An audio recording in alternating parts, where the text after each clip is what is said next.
Existe uma outra teologia que chama teologia da substituição, que a igreja cristã substituiu Israel no plano de Deus.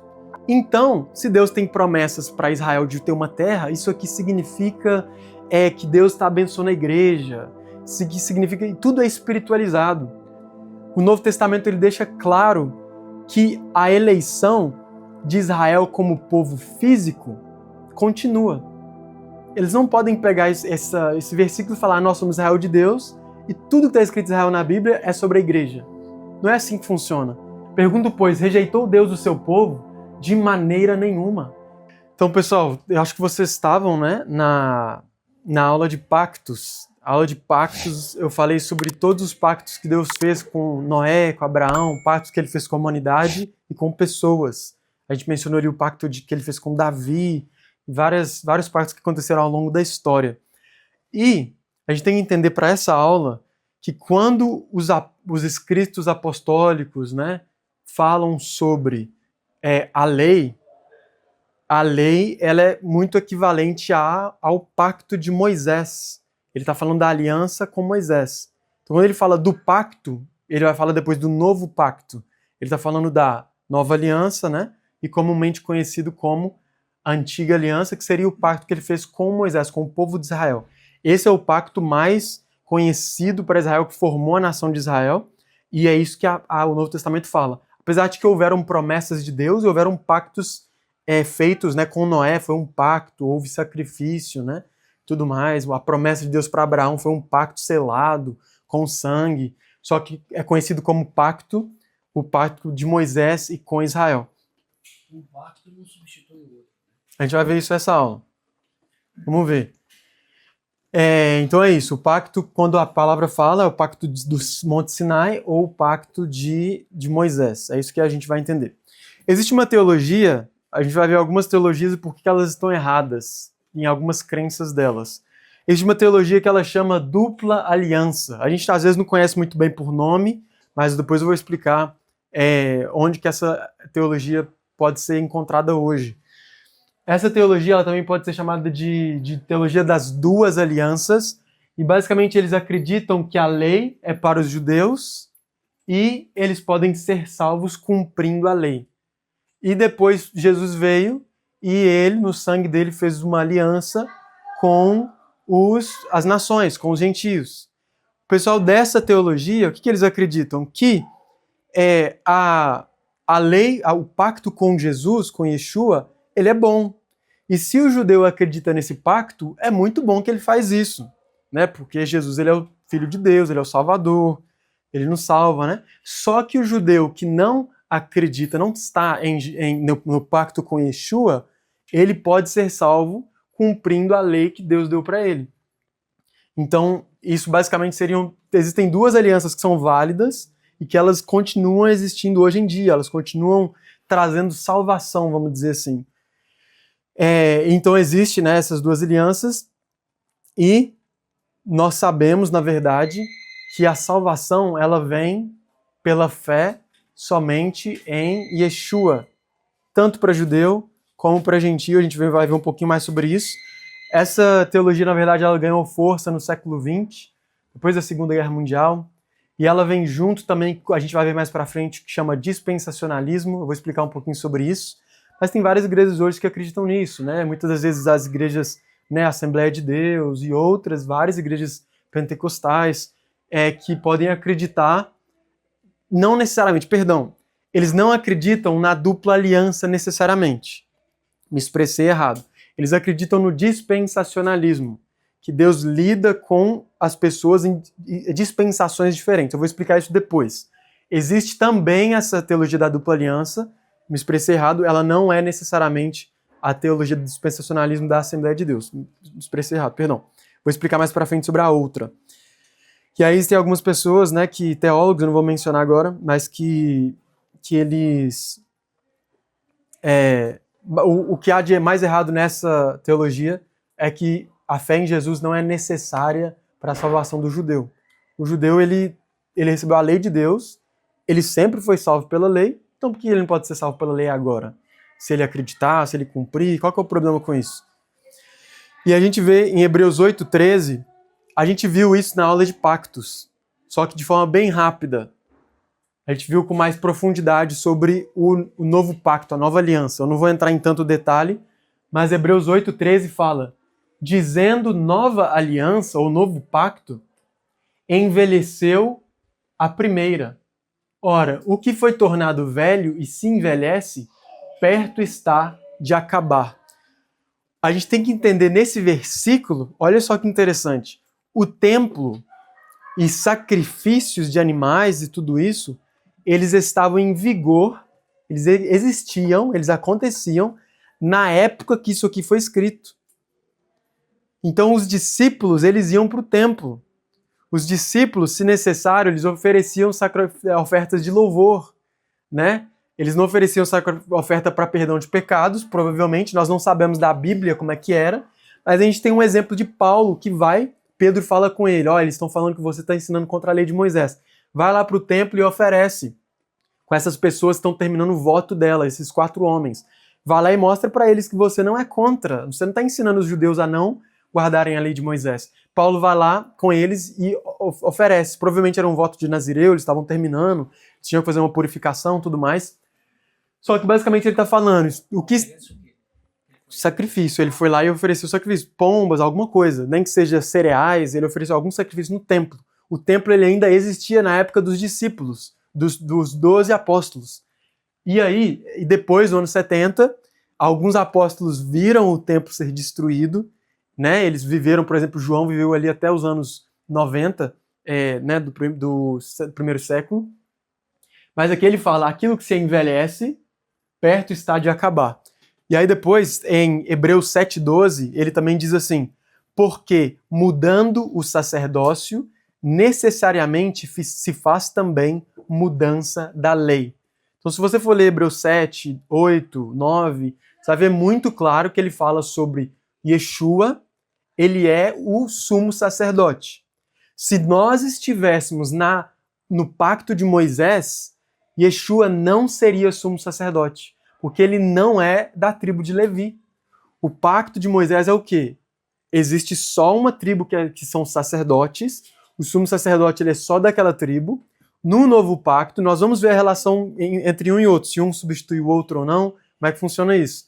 Mas, hoje, a palavra fala que nós somos sacerdotes. Nós somos nação de reis e sacerdotes do nosso Deus. E Yeshua é o nosso sumo sacerdote. E eu me lembro de Melquisedeque. Yeshua ele é um sacerdote da ordem de Melquisedeque. Quem que foi Melquisedeque? Ele foi um símbolo, um tipo de um sacerdote que era eterno, que ele vem antes da tribo de Levi nascer, antes de existir lei, né, de Moisés, e ele é um sacerdote que recebe ali o dízimo de Abraão. Ou seja, Jesus é um sacerdote segundo a ordem de Melquisedeque. Hebreus fala isso. Isso é um tipo, é uma explicação para falar assim, olha só, Jesus é o sacerdote eterno. E Hebreus vai explicar que existe um tabernáculo nos céus.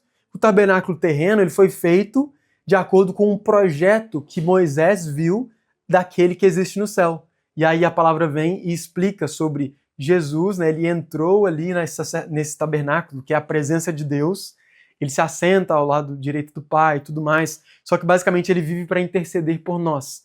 E ele ofereceu um sacrifício de uma vez por todas, né? Olha só o que é isso aqui que diz, que interessante. Hebreus 9. Por isso Cristo é mediador de uma nova aliança, para que os que são chamados recebam a promessa da herança eterna, visto que ele morreu como resgate para libertar os que eram chamados das transgressões cometidas sob a primeira aliança. Então, na primeira aliança, existia sacrifícios. Só que o próprio livro de Hebreus vem falar que o sangue de bodes e de touros, ele não pode expiar pecados. O que acontece é que a expiação, ela é temporária. Ele está cobrindo ali temporariamente, você está expressando sua fé, mas você está apontando para o sacrifício do Messias, que foi imolado antes da fundação do mundo. Ou seja, ele sempre foi o sacrifício perfeito. As pessoas no Antigo Testamento sempre foram salvas pela fé. A fé em Deus, que Deus vai prover um salvador, que Deus vai prover um sacrifício. Abraão tá ali, vai sacrificar Isaac, e aí Deus fala, ele é Adonai Adonai Jireh.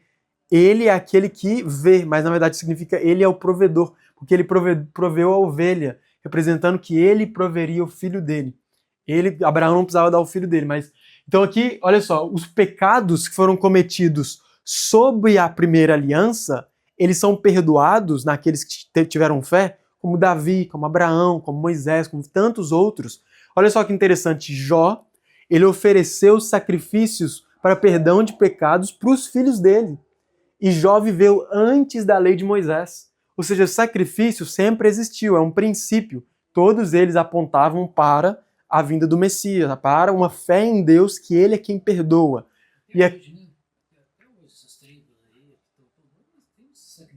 Existe sacrifício. Só que eles têm que acreditar em Deus, que é o Senhor que perdoa, né? Deus de Abraão, Isaac e Jacó. Existe sacrifício até hoje, sim. Existem sacrifícios. De animais, até sacrifícios humanos. Horrível. Só que basicamente aqui, olha que interessante, a gente tem que entender isso. Até os pecados que foram cometidos na lei de Moisés, ou seja, durante o tempo dos israelitas no deserto, em Israel antigo, eles são perdoados por aquele que morreu como um resgate para libertar aqueles que foram chamados, que cometeram transgressões sob a primeira aliança. Ou seja, eles estavam lá, mas eles são perdoados por Yeshua, pelo sangue dele. Então a salvação deles também foi pela fé. Vamos lá. Olha só que interessante o que o Dr. Michael Brown, que é um apologeta, né, um teólogo messiânico, diz. Ele é um dos teólogos messiânicos mais famosos hoje em dia.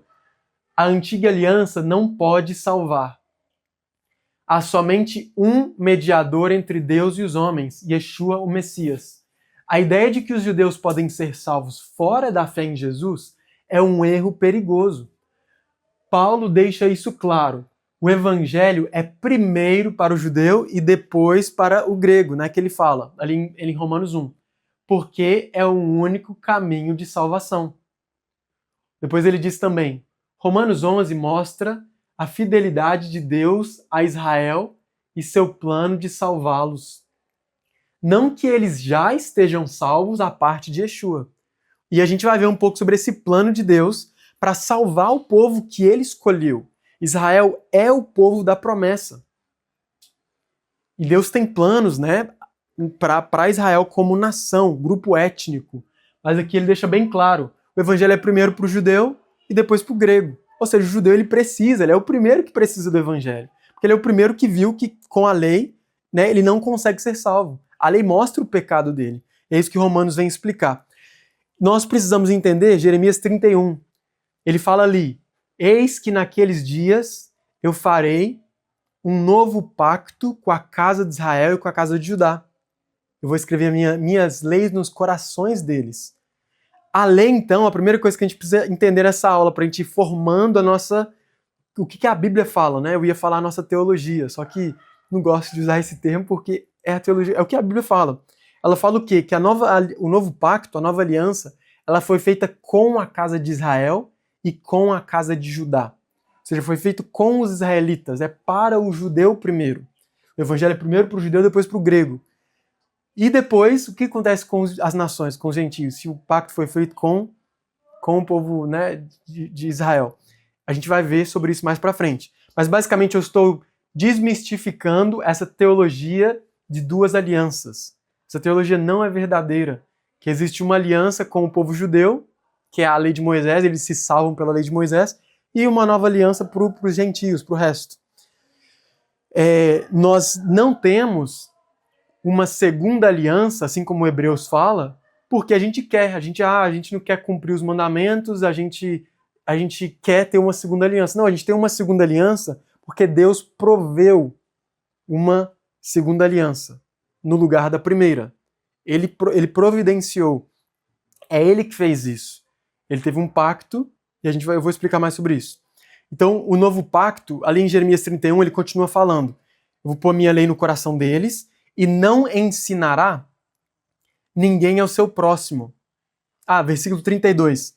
Essa aliança não vai ser conforme a aliança que eu fiz com os pais deles quando eu tirei eles do Egito. Porque eles invalidaram a minha aliança. Versículo Jeremias 31, 32. Embora eu os tivesse desposado. Essa aliança, eu vou colocar a minha lei no coração deles, eu serei o seu Deus, eles serão o meu povo. Versículo 34. E não ensinará ninguém ao seu próximo, nem o seu irmão dirá, conhecei ao Senhor, porque todos conhecerão ao Senhor. Então nós sabemos que esse novo pacto ele já está vigente agora, ele já existe. Nós já estamos no novo pacto. Mas esse versículo 34 ele não está concluído na sua plenitude. Então nós já estamos no novo pacto, mas ele ainda vai se concretizar em sua plenitude na vinda do Senhor. Porque aqui está escrito, ninguém vai ensinar o seu próximo, porque todos vão me conhecer. A gente vai ver, a gente já viu, né? Nós vemos na aula do milênio que a glória do Senhor, o conhecimento da glória do Senhor encherá a terra. Então todos conhecerão o Senhor. Isso não é agora ainda. Gálatas capítulo 4. Essas coisas estão escritas em linguagem figurada. Essas mulheres representam duas alianças. Está falando de Agar, né? E de Sara. Isso. Uma aliança procede do Monte Sinai e gera filhos para a escravidão. Esta é Agar. Agar representa o Monte Sinai na Arábia e corresponde à atual cidade de Jerusalém, que está escravizada com seus filhos. Todavia, a Jerusalém do Alto é livre. Ela é a mãe de todos nós. Isso aqui é um símbolo, é uma analogia, uma explicação que ele usou. Mas qual que é o ponto da explicação dele? Aqueles que estão terrenamente na aliança do Sinai, eles estão escravizados. Ele está falando do povo judeu. Então ele está falando assim, eles estão escravizados, eles não estão salvos. Eles não são salvos por cumprir essa aliança, né? Essas leis de Moisés. Vamos lá então. Então isso quer dizer que, Marcela, a teologia, a lei de Moisés então foi substituída, ela deixou de existir, ela foi abolida. Não é isso que a palavra ensina. Existe uma outra teologia que chama teologia da substituição. Vocês já devem ter escutado falar dela. Ela fala o seguinte, que a igreja cristã substituiu Israel no plano de Deus. Ou seja, o plano que Deus tinha com Israel já acabou. Deus já trouxe Jesus e a partir daí é só a igreja. E o interessante é que essa igreja muitas das vezes exclui, né, os judeus.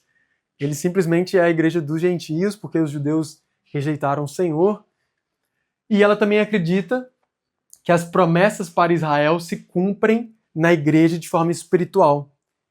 Então, como que a gente pode ler a Bíblia e ver que o papel dos planos de Deus para Israel, eles foram simplesmente cancelados.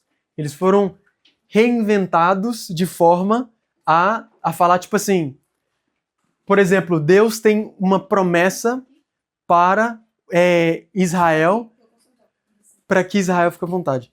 Deus tem uma promessa lá na Bíblia, várias e várias profecias na Bíblia são para que Israel seja restaurado como nação. Ou seja, Deus prometeu para eles o quê?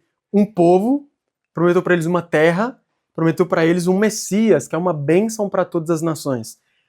E aí essa teologia fala assim, que nós somos o Israel de Deus. Então, se Deus tem promessas para Israel de ter uma terra, isso aqui significa que Deus está abençoando a igreja, significa que tudo é espiritualizado. Todas as profecias concretas da Bíblia, eles olham para elas e falam assim, olha só, isso aqui se cumpriu em Cristo. Não, isso aqui se cumpriu em Cristo. Mas isso é muito superficial. A forma como as pessoas acabam interpretando a Bíblia, ela fica longe daquilo que a gente aprendeu do reino messiânico. Como é que a gente explica o reino do milênio? Como é que a gente explica o reino messiânico? Então isso ignora muitas passagens que indicam a restauração futura de Israel, até no Novo Testamento. E nós vamos ver alguma dessas passagens. Algumas das linhas, né, doutrinárias que acreditaram nisso ao longo do tempo, junto com a Igreja Católica, depois a maioria dos reformadores, né, das igrejas reformadas, Até hoje, muitas delas acreditam nisso. Não todas, mas eles têm essa linha de que Israel, né, os planos de Deus para Israel terminaram e agora é os planos de Deus para a igreja. Então tudo o que Deus falou dos planos dele para Israel no Antigo Testamento é só para a igreja. E o que aconteceu? Infelizmente, ao longo da história, isso gerou muito antissemitismo. Até em homens que foram usados por Deus, né, como foi Lutero, ele escreveu um livro, um livreto, né, Os Judeus e Suas Mentiras. Isso causou muito antissemitismo. Isso foi uma base para Hitler usar no Holocausto, na Segunda Guerra Mundial, para perseguir os judeus. Uma das passagens que eles podem usar sobre isso é, por exemplo, a parábola dos trabalhadores na vinha. Fala que os trabalhadores eles não renderam fruto, o senhor deles deu uma chance, eles não deram fruto, ele foi lá e tirou os trabalhadores da vinha e deu para outros. Ou seja, o reino foi dado para outros. E aí eles pegam isso e falam assim, então, todo Israel foi rejeitado e agora é a igreja. Mas nós vamos ver que Deus ele não rejeitou o seu povo. Gálatas capítulo 6. Essa parábola ela tem o seu princípio, né, o seu entendimento, mas você não pode pegar e interpretar para todo Israel foi rejeitado. Não é esse o significado da parábola. Gálatas 6. Porque em Cristo Jesus, nem a circuncisão vale alguma coisa, nem a incircuncisão, mas sim a nova criação. E a todos que andarem conforme esta regra, paz e misericórdia sejam sobre eles, e sobre o Israel de Deus, e sobre todo o Israel de Deus, alguns falam. Essa passagem ela pode ter duas interpretações. Uma interpretação para o que Paulo quer dizer com Israel de Deus. Alguns falam que Israel de Deus seriam os judeus cristãos, que são o Israel de Deus. A outra interpretação fala que isso aqui é toda a igreja. Já que Israel é a igreja do Senhor, é o Israel espiritual de Deus, então isso aqui está se referindo, né, como via de regra, a toda a igreja, todo Israel de Deus. Somos todos nós, judeus e gentios, a igreja. Só que, por que talvez a primeira interpretação faça mais sentido? Porque em Gálatas, Paulo está falando contra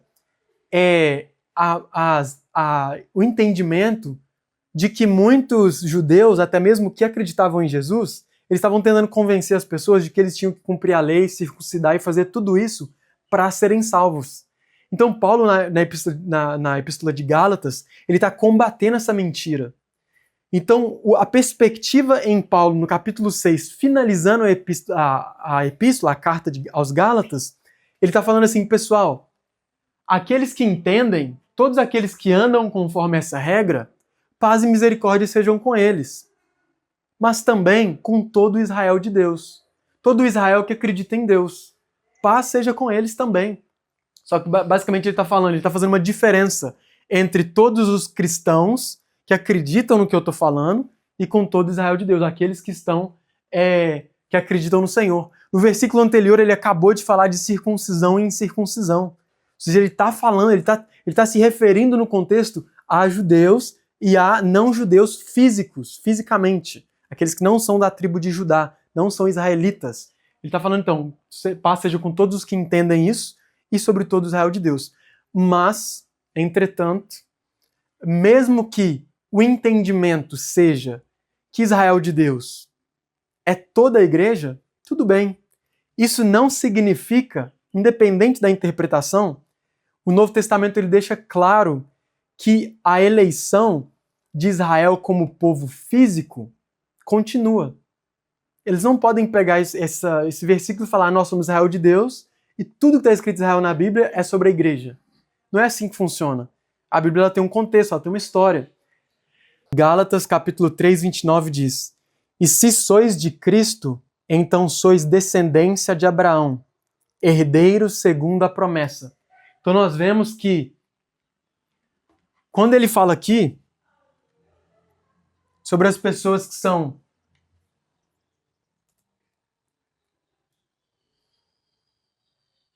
muitas pessoas dessa doutrina, então, da substituição, eles usam versículos como esse, que falam que, olha só, todos nós que acreditamos em Jesus, nós somos descendência de Abraão. Então nós somos, né? Qual que é o problema de falar que nós somos israelitas, né?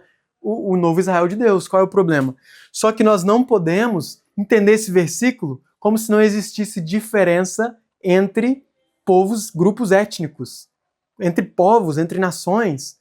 Um é italiano, o outro é judeu, o outro é, não sei, de outra nacionalidade. Existem povos, existem grupos étnicos. Nós não podemos pegar esse versículo que está falando que todos nós somos filhos de Abraão pela fé. Ele é o pai da fé, nós somos filhos de fé, nós acreditamos no Senhor. Nós não podemos entender uma coisa que é espiritual também como se ela fosse física, né? Como se não existissem mais povo judeu hoje. Todos nós que cremos em Abraão somos, sim, filhos, né, espirituais, mas existe ainda o físico. Romanos capítulo 9, sobre essa questão deles falarem que não existe Israel físico e que Israel foi rejeitado. É muito claro, porque eu mesmo desejaria ser anátema, separado de Cristo pelos meus irmãos, meus compatriotas segundo a carne. São eles, os meus compatriotas segundo a carne, são israelitas, a quem pertence a adoção, a glória, os pactos, a lei, o culto e as promessas. Deles é Cristo segundo a carne, qual é Deus bendito eternamente. É muito claro. Existe israelitas e estes israelitas, a definição bíblica é que eles são compatriotas segundo a carne. Ou seja, eles são irmãos de Jesus segundo a carne. Ali em Romanos 11, nós vamos explorar bastante Romanos 11 agora, mas tem muita coisa para a gente aprender sobre esse assunto, do judeu e gentio na igreja, à luz do Messias.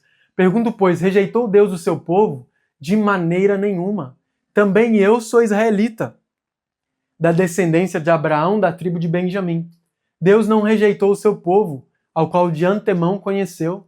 Porventura não sabeis o que diz a Escritura em Elias, como fala ao Senhor contra Israel?